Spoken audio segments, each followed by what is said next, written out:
Welcome to the Spurs Roundtable, powered by Project Spurs. I am your host, Jeff Garcia. And in case you've been living under a rock, LaMarcus Aldridge, yes, the big man, free agent from Portland, is now a San Antonio Spur. Well, it's not official yet, but it'll be happening sometime soon, at least next week. Am I right, Paul? All right, so, of course, who are these knuckleheads with me? We got Aaron Preine, of course, Winston Harris, the Kawhi Leonard of the group. Do you have any questions? Do you have anything to say? No. There you go. See, right there. Kawhi Leonard of the group. And, of course, Paul Garcia. Gentlemen, yeah, LMA, LaMarcus, he's here. He is now the next big man to hopefully take over the, I guess, the mantle of the Spurs once TD calls it a day. Aaron, your first thoughts? He just keeps that championship window open for a few years longer, and it's just it's new waters for the Spurs. They're usually just kind of building as opposed to bringing in the marquee names, but now when Tim Duncan retires, everything's not just going to come to a dead stop. It's nice. Did you ever think that this was not going to happen? Was there one moment there where you're thinking, okay, you know what, the Spurs are going to be able to swing this? I thought kind of along the lines of the Spurs getting a big marquee name like LaMarcus is kind of not known normally, but I mean they made it happen.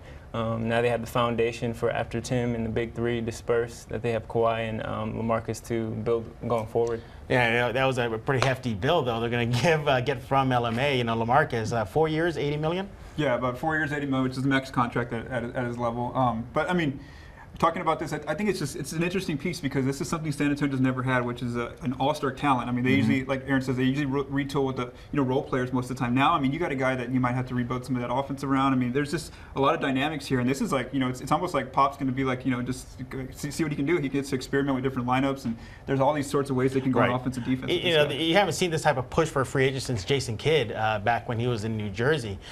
So this was definitely uncharted waters for the Spurs, but they made it happen. But aside from just the name, LaMarcus Aldridge, and the points, we don't have to go over his stats. We know what he brings.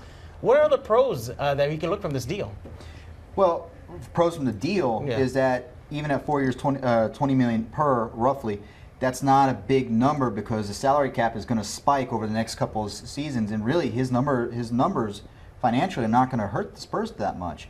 And then if you're looking at as far as from a talent-wise, you got another great shooter out on the floor, and then in today's NBA where everyone needs to know how to shoot, he's a huge asset. Let's talk about that potential starting lineup, Winston.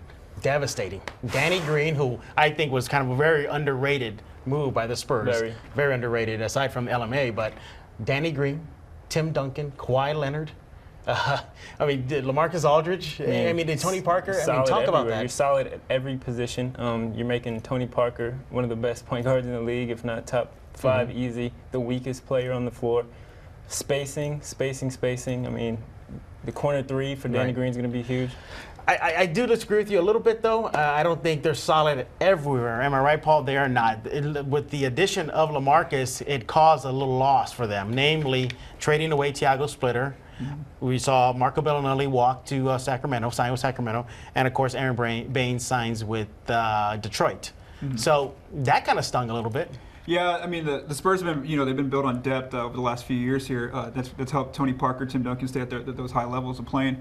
And now, I mean, financially, they're going to have to make some moves where they might look like the old, should I say, Miami Heat, where they bring in a lot of veteran pieces, older players that are looking just for a championship ring who might leave some money on the table to come here to San Antonio to play, and that's kind of what's in play right now. They're still expecting, if Manu Ginobili comes back, there might be just a little bit of salary left for him. But then outside of that, I mean, they have to refill that roster with either veterans or maybe some guys at the summer league. And this is a perfect opportunity for players this year because with the salary cap exploding, you're going to have a lot of mercenary types where, okay, I'll take less this year to go chase a ring. Next year, I can go get my $6 million or $7 million per, as opposed to maybe this year they're only getting 2 or 3.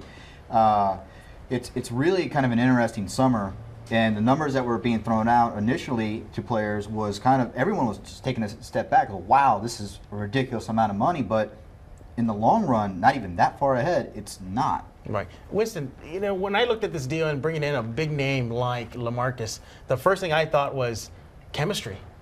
Is LaMarcus going to be able to gel with this team fast enough? Is he going to be there, learning? Because what's the old adage? It takes about a year for the Spurs learn the Spurs system.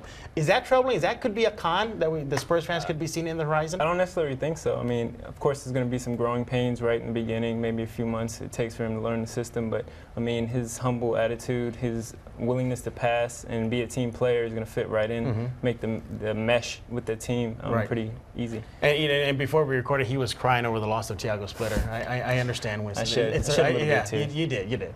But something that hasn't been stated yet is that the team is going to have to adjust to him. It's not going to be the same team that we saw in the last two finals runs. Definitely. And then last year's team, it's going to have to change. There's going to be some elements that are going to be a little bit different. What they are, we don't know. Mm-hmm. Let's talk about that bench, or lack of, or at least right now. Yeah. You know, and it's still early in the offseason, so Spurs fans really shouldn't be jumping the gun yet. The Spurs will get this done, get this bench under control. David West, that's the name you're hearing right now. Yeah, there's reports that Coach Pop's actually that's his next target is David West. I mean, David West is a good piece. He left $12 million on the table at Indiana to possibly chase the ring, which would be with San Antonio. Washington's offering him $5 million, so there's also that in play. But yeah, he'd be a great depth piece if you need him. He can still play in the post. He can shoot that 50-foot jumper.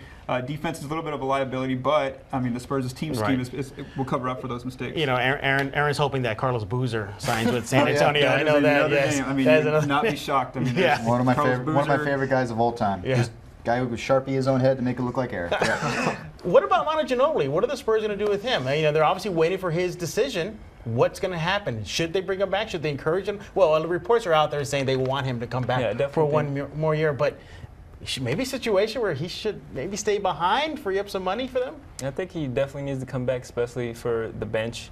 He's going to be the playmaker. He's going to be the leader for that squad when they get on the floor. So that's going to be a big piece that he's going to bring, that leadership that they're going to need. Yeah, and considering that you don't have a lot of guards on your team right now at all who can handle the ball, I mean, really it's just Tony Parker. And then Kawhi Leonard, he's not a guard, but he's learning to take on that responsibility. You need Manu Ginobili because you need somebody who can control the offense coming off the bench. Yeah, with Manu Ginobili, you're probably not going to get the heavy minutes out of him next not. Season at all. You're probably going to get spot minutes at best. Yeah. Last season, it was just painful to see him on the court at times. But right now on paper, the Spurs look great. Right now, that starting five is just awesome. Crazy good. Crazy good. Yeah. Too soon to jump the gun and project them to be perhaps the best team in the West right now? Not according to Las Vegas. I mean, they already jumped to the second. They have the. No, but apparently Cleveland has a better title shot than true. Just because they play in the East, that's obviously one injury in the West and you're done pretty much. But I mean, Vegas thought that. You can just see. I mean, there was a projection out there. I think it was on ESPN.com that they could probably win 66 games if they got it together and everything like that. I mean, it's just they're going to have a lot of expectations. That's the one thing. I mean, Aldridge is going to be in a little bit different situation here. I mean, the pressure. I mean, this is a team that expects. Does he really have pressure though? Is there really pressure on him? We'll see, maybe, because the team does keep that locker room. They're always going for a championship. But for him, I mean, he's only gotten to the playoffs a few times in his career, and he's like Aaron said, they're going to probably rebuild a lot of their system and their scheme around him. So he's going to be that go-to guy. He's going to be the guy that people are going to look to when the Spurs do lose a few games here and there. Right. And so we'll see how he handles it. Guys, speaking real quick, we're running up against the clock real fast, but. Speaking of the future of the Spurs could be on display in Utah and Las Vegas soon. Now, don't forget to follow Project Spurs because Paul Garcia and our other writer, Jose Grijalva, will be in Vegas to cover everything for the Summer League. But what are you looking forward to most about this year's Summer League squad? I'm looking at two players. Livio Jean-Charles, 2013 first-round pick. He's been playing with Tony Parker's team, Asvel, over in France the last 2 years. And then another guy that they drafted in the second round, Caddy Lane. I'm really interested to see how these guys are because, back in 2010, Gary Neal made his way out of the Summer League. The Spurs signed him to a contract because he had a great Summer League. This is a really good opportunity for any of these guys in the Summer League team to get one of those 14th or 15th bench spots. Right. Guys? Yeah, you're with the Spurs being so top-heavy in contract for their starters, they're going to need a lot of help to build that bench because that was one of their biggest weapon the last couple of seasons was they were so deep. You had to sacrifice that in order to bring in LaMarcus Aldridge and to retain Danny Green and then, of course, Kawhi's contract. So they're going to have to rebuild that depth. Now, they're a great franchise at doing it. They're going to have to do it again, and that's going to be key this season because you have so many old guys that are still in your core. Yeah, and Winston is still hoping that somehow, some way, they bring back Thiago Splitter, right? A little bit. I really hope so. I know. We're all going to miss the big man. But yeah, as I mentioned before, don't forget to go out to ProjectSpurs.com and, of course, News 4 San Antonio and Fox 29 San Antonio for everything Spurs this summer. And just because the season's over does not mean we're done or News 4 and Fox 29 are done. Summer League, off-season moves, who will be the next players to be wearing black and silver, we have it all covered. But for Aaron, the Kawhi Leonard of the group, Winston Harris, and Paul Garcia, I'm Jeff Garcia. Thanks again for watching this episode of the Spurs Roundtable.